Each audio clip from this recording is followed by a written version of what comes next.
You're watching the JJ Podcast. A while pre-Celtic woman from Central Australia, Senator Jacinta Nampijinpa Price has dedicated her career to exposing failed Indigenous policy, fighting for practical outcomes over symbolism, and demanding accountability for the billions spent in the name of closing the gap. Former Alice Springs Deputy Mayor and now a Senator for the Northern Territory, Jacinta has become a leading national advocate for real change, safer communities, and equal standards for all Australians. Today, we speak with her about her personal life and background growing up in Central Australia, the frustrations with government waste and overspending, and what a more united Australia should look like moving forward.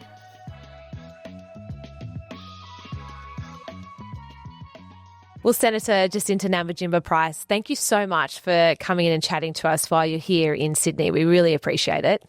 Well, I'm looking forward to the opportunity to have a chat with you both. So thank you for having me. It's almost that time of year where we get to spend time with our family. So being such a busy year, it's really lovely to just do something like this. So thank you for having me. Well, let's start with your background, and I'd love for you to tell our listeners about your mum who had been in politics, but also some of the other influences that you had throughout your life to lead you on this path to also forge your own career in politics.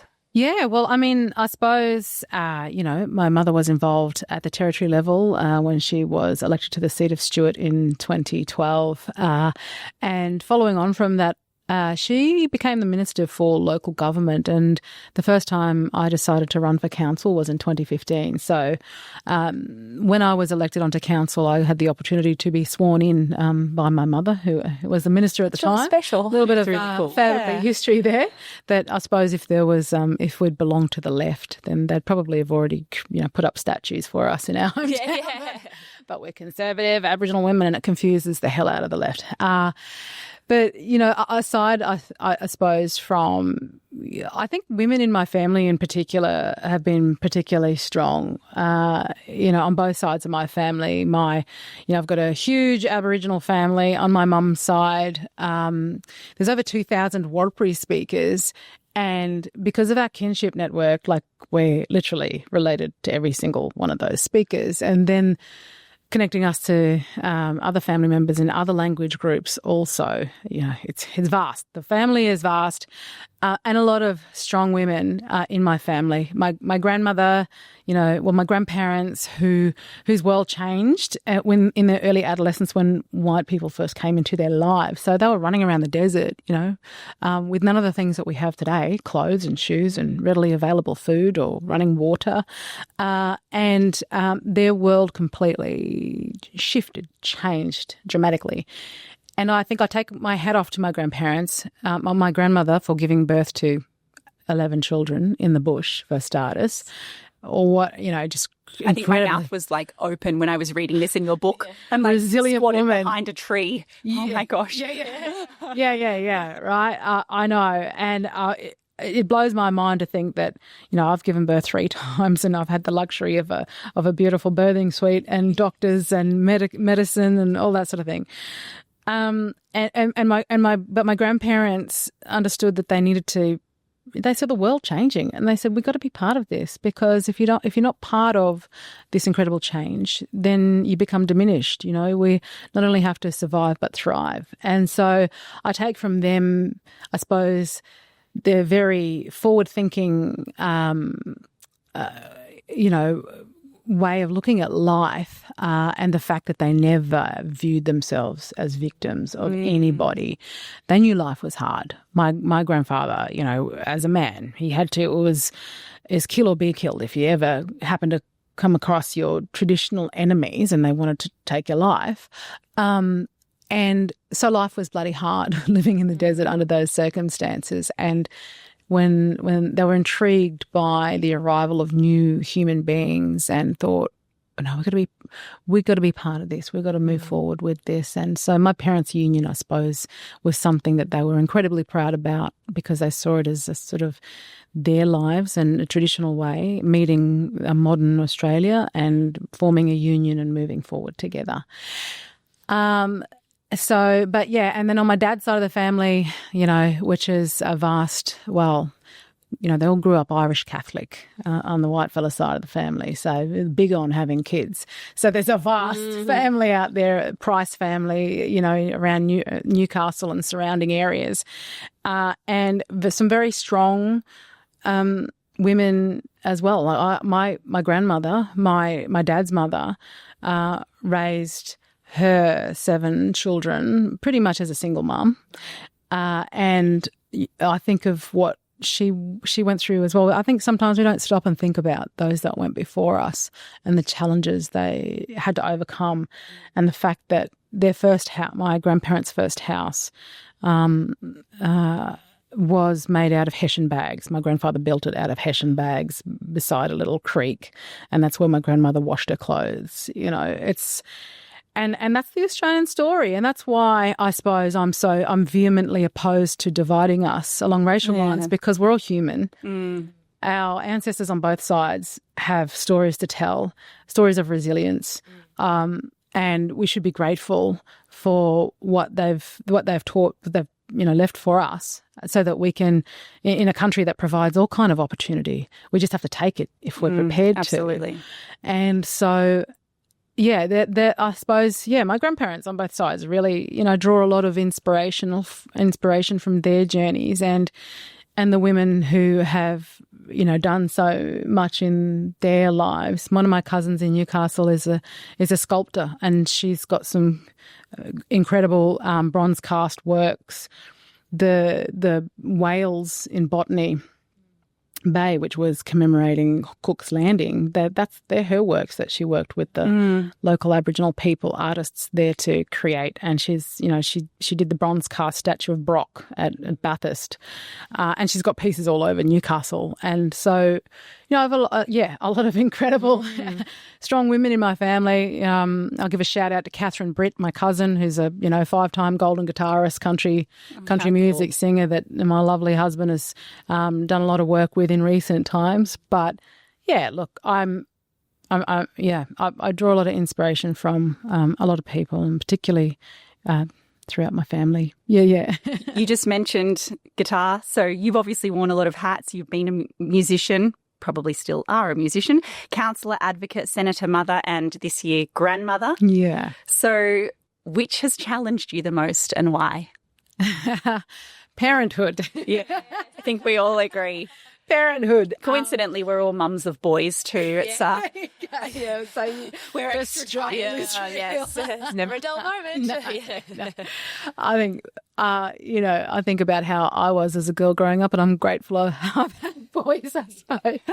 It is the greatest challenge, but I suppose the most rewarding as well. And, our family is a blended family. The 3 boys I gave birth to, and my stepson, who I've been raising since he was 4, is now just graduated year 12. Saw that online. Congratulations. Yeah, thank you. But he's probably more like me than the 3 I gave birth to. Yeah. We've still got a huge, they're 18 to 26 now. We've still got a massive collection of Nerf guns at home. So it was a rambunctious, noisy, messy, challenging household, but so rewarding at the same time. And, you get to it when they get to a certain stage in life, like now, and you go, well, they kind of turned out to be all right human beings. So we must have done something right along the way. Well done. That's so good. This morning, my husband had to stop my 8-year-old and say, Bowie, I need you to stop smacking your mother. Like, she's your mum. But that's my fault. Like, I get down and wrestle with him and rumble, and poor kid, he's getting mixed messages. That's it. Well, Jacinta, you just mentioned before about how you didn't want to see that divide, the division within this country. And one thing that you were so strong about, and I remember thinking that you were just so impressive during the Voice campaign and really being strong throughout the no side. And could be seen within different people, whether it was polarising or however you want to describe it. But just talk to us about the impact that an experience like that has on you personally, because you were getting attacked left, right and centre. And I remember watching a documentary that you were on, and there were certain people that weren't going to talk to you, and that was hard. And why I found it even more impressive is because you just continued to stand up and just kept fighting. And I thought, with all the abuse that you're copping to your face as well, people were saying it to you on the street, how do you handle situations like that? Do you take this personally, or it's more, I'm here on a mission and a cause, and I will not let any outside noise impact what I want to see done? Yeah. I mean, I suppose that is at the forefront of how I approach, these issues and the voice and that sort of thing. What is fundamental to me, which is what we've just been talking about, is my family. And, I have my husband, Colin, is just an incredible man who... Shout out to Colin. Shout out to Colin. Hey, love you. He puts up with, the outcome of what it means to be out there. And when I get home and the doors are closed in our private life, he helps carry me through that. And that is a huge part of why I'm able to continue to pursue this fight. And, aside from that is also the fact that there is always somebody worse off. When I have those moments where I'm like, why am I doing this? Yeah. What crazy person would put themselves through this situation? I often, and maybe God puts them in front of me. I don't know what it is, but I'll be reminded, whether it's a little Aboriginal kid that I happen to bump into, or, someone in my family who I know has been struggling, going through a really terrible situation, or losing a loved one once more who has died from a preventable illness or through alcohol-related violence. And I'm like reminded, I've just got to keep going, because if I don't, who else is going to be there and talk about the reality of these circumstances? And the argument sometimes from those who are voice supporters, well, you sold out your own people. How dare you think, you're still fighting. You say you fight for them, but you're not. You don't fight for them. It's like, well, how dare you, without being able to demonstrate to me how the voice was somehow going to improve the lives of my family members, how dare you relegate us because of our racial heritage? It's the most racist concept to an entity, an ambiguous entity through our constitution based on our racial heritage. It's like the government would have just handball, like most things. Oh, that's an Indigenous issue. We'll send it over there. It's too hardball. Treating us like separate to the rest of the citizenship of this country. Like, get a brain. And not all Aboriginal people supported it. No, absolutely not. We had a full episode. Well, Jamie did. I was unavailable, but with Warren Mundine when I think Jacinta Allen first said that they were going to continue going ahead anyway. Well, they're doing the treaty and all that. Yeah, we did an episode with him, and he was just talking about the percentage of Indigenous people that actually voted and supported this stuff anyway. It's and the argument from Labor, separatism. Yeah, exactly. But the argument from Labor in the Northern Territory, well, most people, the majority of those in remote communities voted yes for it. Well, we had the lowest voter turnout to any sort of democratic kind of, voting that needed to take place in our country.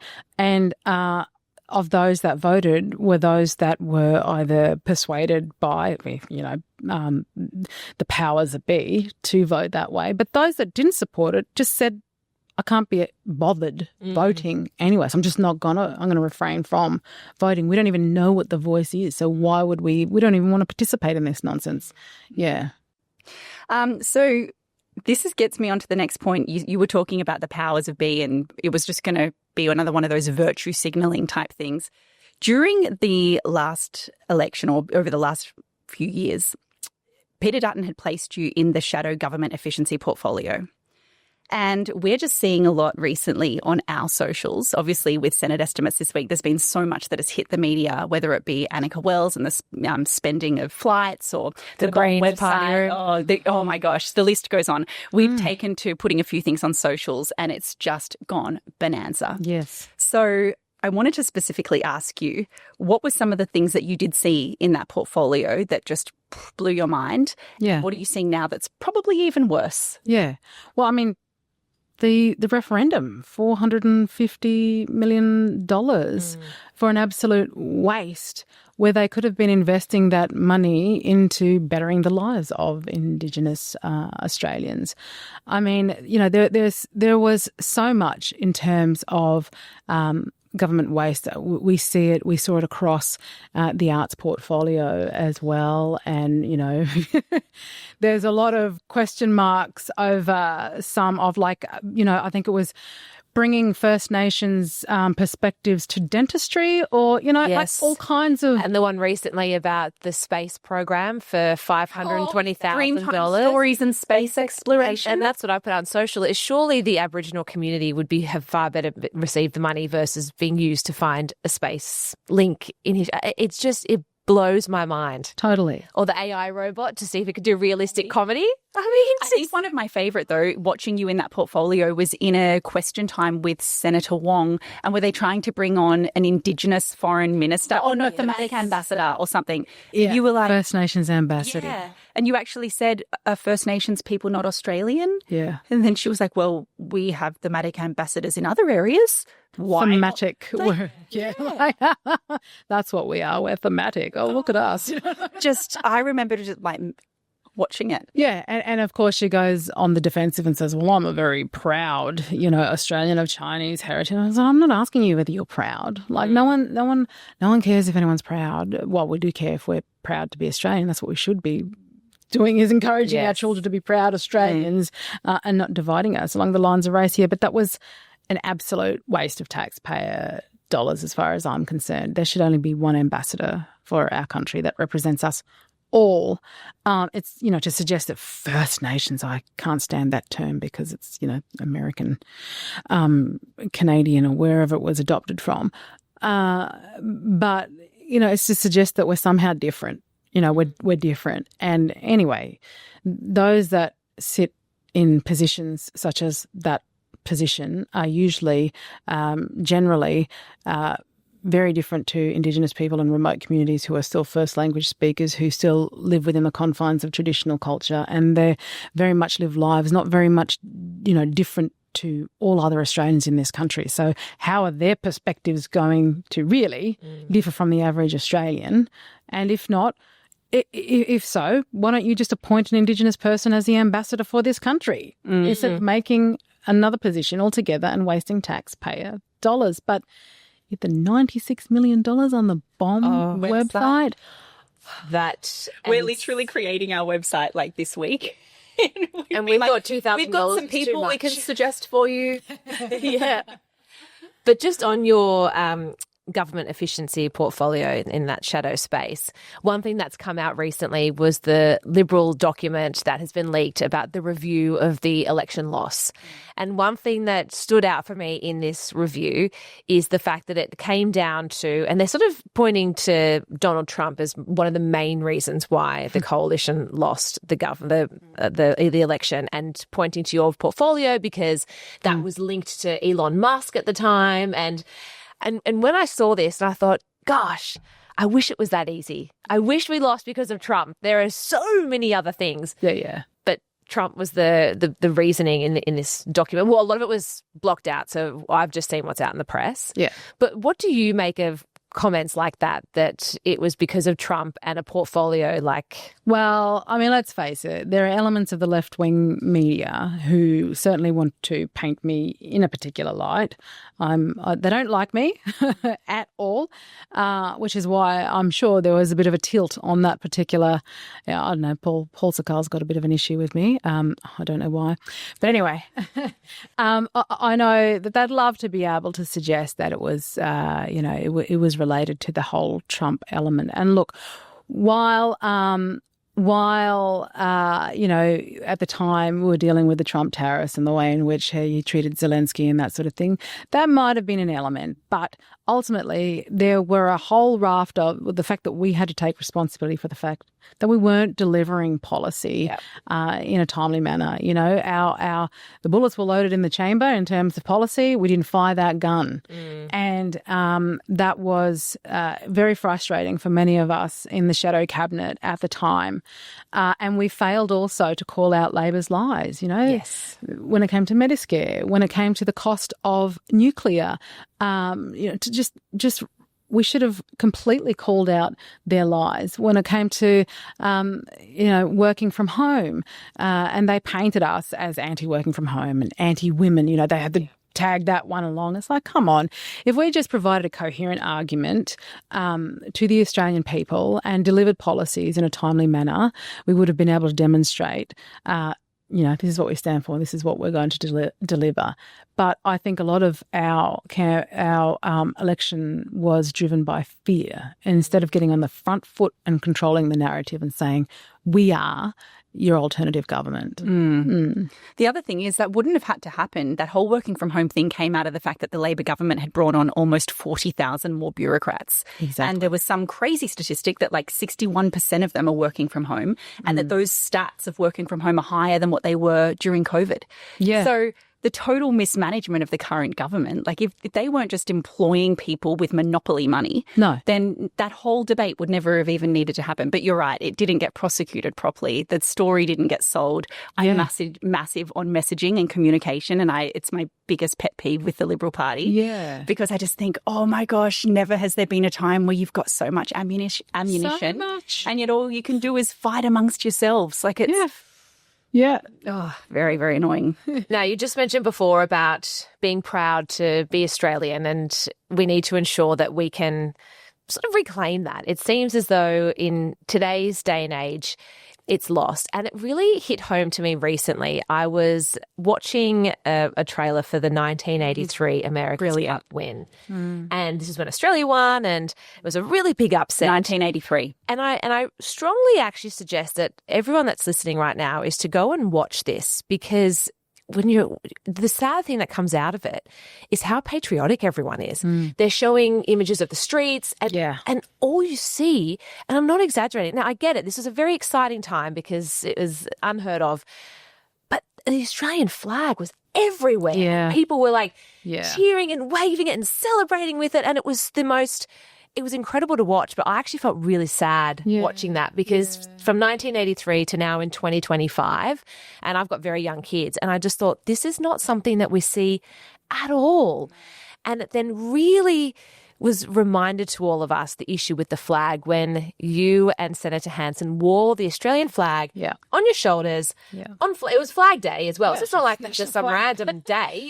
You came in and you're wearing the flag, and the interaction within the Senate was actually, like, you were very strong, but Nick McKim was just a very typical response of what he had to say about coming in a Palestinian flag if you were able to wear the Australian flag.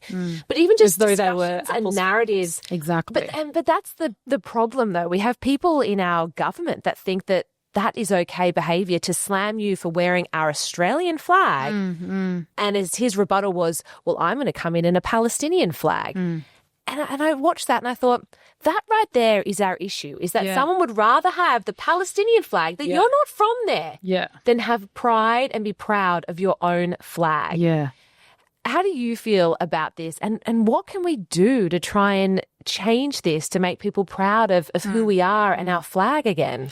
Well, I would encourage Australians to band together and let's purchase McKim a one-way ticket to Palestine and he can go live there. If that's what he wants to be proud about, and he can, go around wearing the flag over there as much as he wants. Look, it is incredibly, it's disappointing because I know that the vast majority of Australians do feel very proud to be Australian. And I suppose, being able to learn about our history in all of its, context, the good, the bad, the ugly, that probably hasn't happened enough in terms of our education system. And if we'd done that better, and I think we still need to do it better, get rid of the woke agenda first. Yeah, absolutely. again, go and teach our kids to be proud of our foundations and who we are. Those three elements, the Indigenous, being the first inhabitants of this country, to our settlers and to the migrant community. Those three pillars of who we are is something we should celebrate. And I know as a part of so many Australians' lives, I mean, it's what makes up my family, and we should be encouraging our children to have pride in that and in themselves, because what we've seen too much of is guilt politics, which is utterly stifling, and self-flagellation. Like, to what end? What purpose does it serve ultimately for our country and for our children? And I mean, my stepson, bless him, he has been vehemently, very vocal throughout his senior years of school. And because I'm his other mummy, he's very much like me. And he stood for school captain, and he'd worked throughout, all of high school for this. He wanted to be the school captain. He'd been contributing in so many different ways to his school. And he was not voted into that position, and there was a block of, he was at the end of year 11, going into year 12, a block of year 12s that didn't like his politics because he was vocal about the voice referendum. That's starting young. Yeah, and even some of the teachers who wouldn't support his endeavours. And that really affected him, knowing that. And I know there's a lot of kids out there that feel that. And, our poor boys. Yeah, they're not allowing them to freely express who they are. We're about freedom of expression, freedom of association, free speech, all of those things. And we should be encouraging that and pushing back on woke ideology. But I'll wave that flag loud and proud, absolutely. I never thought I'd be so excited. There's this lady I live in Camaray, and there's this lady that drives around Camaray, and she has the Australian flag waving out of the two back windows. And every time she drives past, I'm doing the thumbs up. So I'm like, I'm with you. I beat my phone when I see sayers with the flag on their utes, and I'm like, I love it. Yes. It's like when you see like the Australia marches that have been happening, you just mentioned with the America's Cup, when the sailing team came back, they did like a victory drive. Yeah. And people stood on the sides of the road with the flag for 22 kilometres. Yeah. 22 kilometres. There were people just like cheering and waving. Can you imagine that sight? Yeah. Like, I want to go back to 1983 and just stand there and be a part of that. My gosh. I think we're all 80s babies. Yeah. Love it. Where are you at? Because I know that you were going to try and make it illegal to burn the Australian flag. Was there an update on it's that? not already. Yeah. Yeah. Look, I mean, anything like that we want to try to, put up in the Senate will get voted down effectively by the government. Yes. And the Greens. And I don't get it. I seriously don't get it why they're so anti-Australian. On one hand, they want to control every aspect of our lives. And I suppose, going back to what we were just talking about when it comes to efficiency, Australians should know, and this should scare the bejesus out of Australians, is the fact that over 50% of voters rely on the government. Wages rely on the government. So they're infiltrating every element of your life. People, wake up before it's too late and we become one of these horrible socialist countries that are utterly destroyed. Yeah, that was ultimately why we started doing what we're doing right now. After the last election, Jamie obviously ran as a candidate. I got out there on the ground and knocked on those doors and tried to help her in any way I could. Yeah. And we just sort of thought, we better play the same game everybody else is playing and get out there on social media and maybe start a podcast. And we're just a couple of average mums that, want better for our boys and want better for the future of this country and want inspiration. Like, no one thrives out of guilt. This is what I don't understand about the left. Give me a society that thrives from guilt. That's right. That's right. It's breathtaking stuff. It is. And I guess that brings us to, how do we bring the country together? Yeah, well, by pushing back on woke ideology, by arguing and fighting with the facts, by putting Australians first, family, our community and our nation. That's what needs to come first in everything that we do. And fundamentally, the family is at the core of everything. And as we know, the Marxism is all about breaking down the family unit. And we're seeing that on so many levels. We're seeing that when it comes to, the trans lobby groups that are, putting children's lives at risk and putting that divide between children and their families and their parents. The education system needs to be overhauled as well, though. We need to go back to the basics, reading, writing, arithmetic. I mean, we need to stop doing this First Nations approaches to everything. I mean, we don't do it with any group of Australians. I don't know who is coming up with the curriculum and which First Nations group and what traditional culture, this, that and the other, because there's a lot of cultural reinvention taking place as well, a lot of romanticism about culture. And if you want to be realistic about things, those that are still living under cultural confines are the most marginalised in this country. We've got to take the good from all elements of who we are historically, including, our culture, but and take that forward with us and leave behind that is detrimental. But stop giving our kids a hard time. We need to stop weaponizing children. Let kids be kids. Encourage families. Encourage and support the family unit in this country. Less government in our lives, but obviously that's only going to happen when we can take power. Yeah. But it's about ensuring that Australian people are equipped with reality, the facts, the knowledge, and I think what The Voice demonstrated is that Aussies are sick to death of all the nonsense. The fire has been lit within them. The Australian spirit is coming back to life. Oh, yeah. I can't wait for Australia Day. And We're going to see the biggest Australia Day we've seen in decades. Absolutely. I really think it's going to be huge. Absolutely. And just a quick another shout out to my husband. He's launched a song called This Land. You can find it on Spotify. He's got a wonderful project. Colin. Around surrounding this land that you'll have to keep an eye out for. I won't speak too much because that's his thing to talk about another time. Well, Jacinta, we really appreciate your time today. Thank you so much, and all the best for the years ahead leading into the next election. Thank you very much. Yes. It's been a pleasure. May you kick out the lefties. With pleasure. Thank you for listening to the JJ Podcast.